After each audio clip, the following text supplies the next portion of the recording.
Welcome to the Chronological One-Year Bible, March 24th. Today's reading is Joshua chapter 7, verse 1, 1 Chronicles chapter 2, verse 7, and Joshua chapter 7, verse 2 through chapter 9, verse 27. But Israel violated the instructions about the things set apart for the Lord. A man named Achan had stolen some of these dedicated things, so the Lord was angry with the Israelites. Achan was the son of Carmi, a descendant of Zimri, son of Zerah of the tribe of Judah. The son of Carmi, a descendant of Zimri, was Achan, who brought disaster on Israel by taking plunder that had been set apart for the Lord. Joshua sent some of his men from Jericho to spy out the town of Ai, east of Bethel, near Beth Haven. When they returned, they told Joshua, "There's no need for all of us to go up there. It won't take more than 2,000 or 3,000 men to attack Ai. Since there are so few of them, don't make all our people struggle to go up there." So approximately 3,000 warriors were sent, but they were soundly defeated. The men of Ai chased the Israelites from the town gate as far as the quarries, and they killed about 36 who were retreating down the slope. The Israelites were paralyzed with fear at this turn of events, and their courage melted away. Joshua and the elders of Israel tore their clothing in dismay, threw dust on their heads, and bowed face down to the ground before the ark of the Lord until evening. Then Joshua cried out, "O sovereign Lord, why did you bring us across the Jordan River if you were going to let the Amorites kill us? If only we had been content to stay on the other side. Lord, what can I say now that Israel has fled from its enemies? For when the Canaanites and all the other people living in the land hear about it, they will surround us and wipe our name off the face of the earth. And then what will happen to the honor of your great name?" But the Lord said to Joshua, "Get up. Why are you lying on your face like this? Israel has sinned and broken my covenant. They have stolen some of the things that I commanded must be set apart for me. And they have not only stolen them, but have lied about it and hidden the things among their own belongings. That is why the Israelites are running from their enemies in defeat. For now Israel itself has been set apart for destruction. I will not remain with you any longer unless you destroy the things among you that were set apart for destruction. Get up, command the people to purify themselves in preparation for tomorrow. For this is what the Lord, the God of Israel, says. Hidden among you, O Israel, are things set apart for the Lord. You will never defeat your enemies until you remove these things from among you. In the morning, you must present yourselves by tribes, and the Lord will point out the tribe to which the guilty man belongs. That tribe must come forward with its clans, and the Lord will point out the guilty clan. That clan will then come forward, and the Lord will point out the guilty family. Finally, each member of the guilty family must come forward, one by one. The one who has stolen what was set apart for destruction will himself be burned with fire, along with everything he has, for he has broken the covenant of the Lord and has done a horrible thing in Israel." Early the next morning, Joshua brought the tribes of Israel before the Lord, and the tribe of Judah was singled out. Then the clans of Judah came forward, and the clan of Zerah was singled out. Then the families of Zerah came forward, and the family of Zimri was singled out. Every member of Zimri's family was brought forward, person by person, and Achan was singled out. Then Joshua said to Achan, "My son, give glory to the Lord, the God of Israel, by telling the truth. Make your confession and tell me what you have done. Don't hide it from me." Achan replied, "It is true. I have sinned against the Lord, the God of Israel. Among the plunder I saw a beautiful robe from Babylon, 200 silver coins, and a bar of gold, weighing more than a pound. I wanted them so much that I took them. They are hidden in the ground beneath my tent. with the silver buried deeper than the rest." So Joshua sent some men to make a search. They ran to the tent and found the stolen goods hidden there, just as Achan had said, with the silver buried beneath the rest. They took the things from the tent and brought them to Joshua and all the Israelites. Then they laid them on the ground in the presence of the Lord. Then Joshua and all the Israelites took Achan, the silver, the robe, the bar of gold, his sons, daughters, cattle, donkeys, sheep, goats, tent, and everything he had, and they brought them to the valley of Achor. Then Joshua said to Achan, "Why have you brought trouble on us? The Lord will now bring trouble on you." And all the Israelites stoned Achan and his family and burned their bodies. They piled a great heap of stones over Achan, which remains to this day. That is why the place has been called the Valley of Trouble ever since. So the Lord was no longer angry. Then the Lord said to Joshua, "Do not be afraid or discouraged. Take all your fighting men and attack Ai, for I have given you the king of Ai, his people, his town, and his land.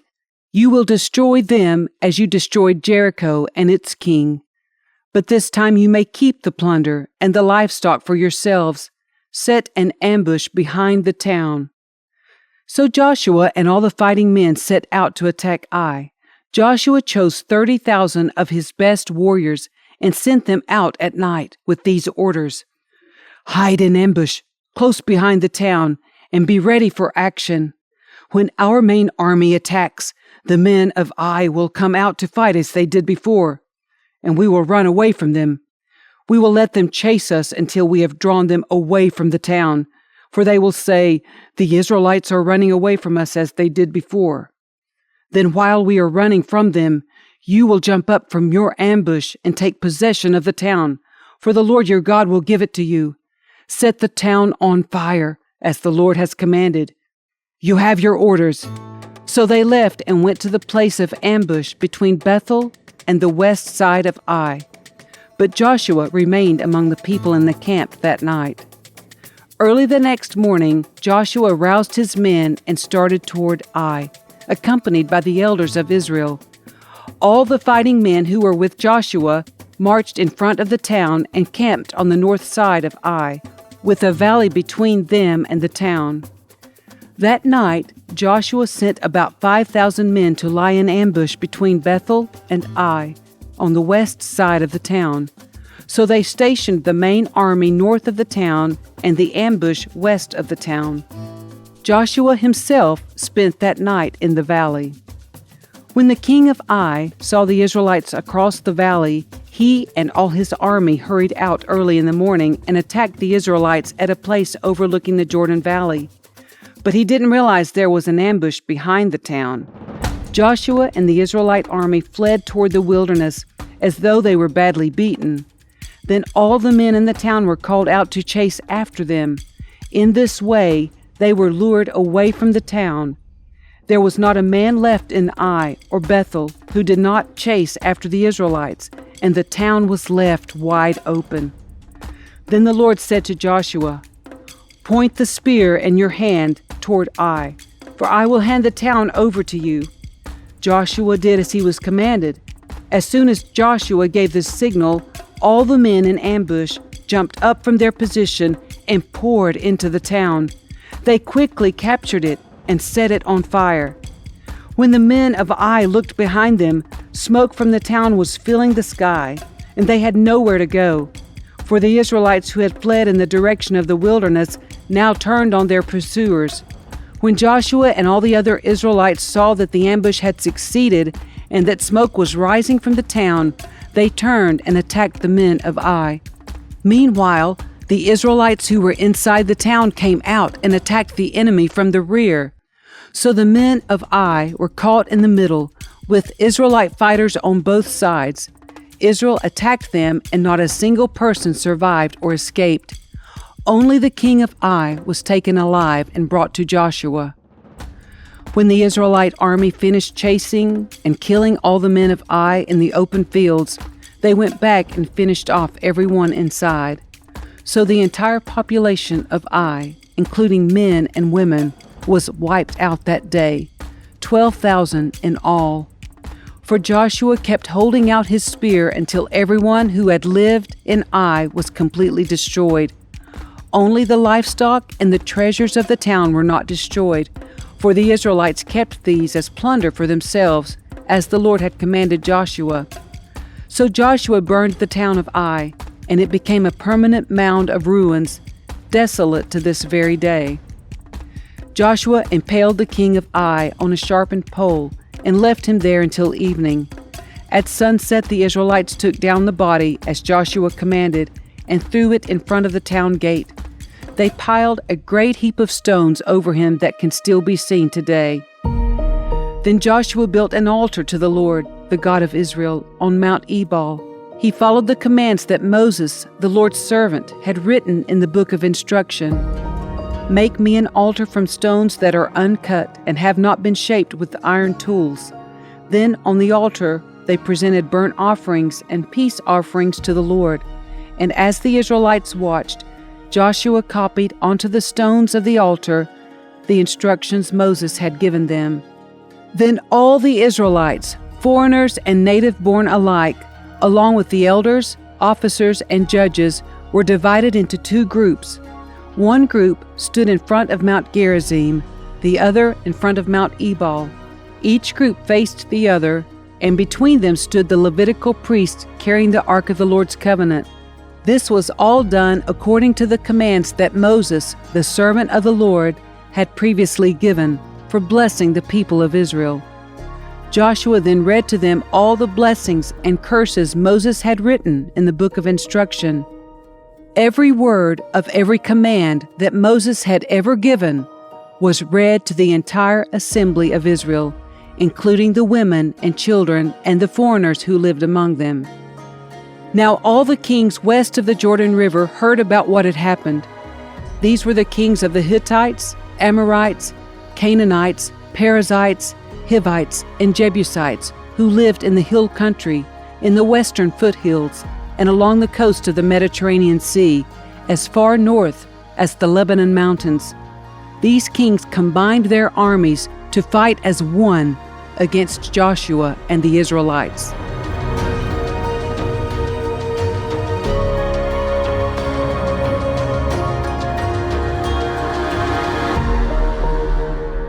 But when the people of Gibeon heard what Joshua had done to Jericho and Ai, they resorted to deception to save themselves. They sent ambassadors to Joshua, loading their donkeys with weathered saddlebags and old patched wineskins. They put on worn-out patched sandals and ragged clothes, and the bread they took with them was dry and moldy. When they arrived at the camp of Israel at Gilgal, they told Joshua and the men of Israel, "We have come from a distant land to ask you to make a peace treaty with us." The Israelites replied to these Hivites, "How do we know you don't live nearby? For if you do, we cannot make a treaty with you." They replied, "We are your servants." "But who are you?" Joshua demanded. "Where do you come from?" They answered, "Your servants have come from a very distant country. We have heard of the might of the Lord your God and of all he did in Egypt. We have also heard what he did to the two Amorite kings east of the Jordan River, King Sihon of Heshbon and King Og of Bashan, who lived in Ashtaroth. So our elders and all our people instructed us, 'Take supplies for a long journey.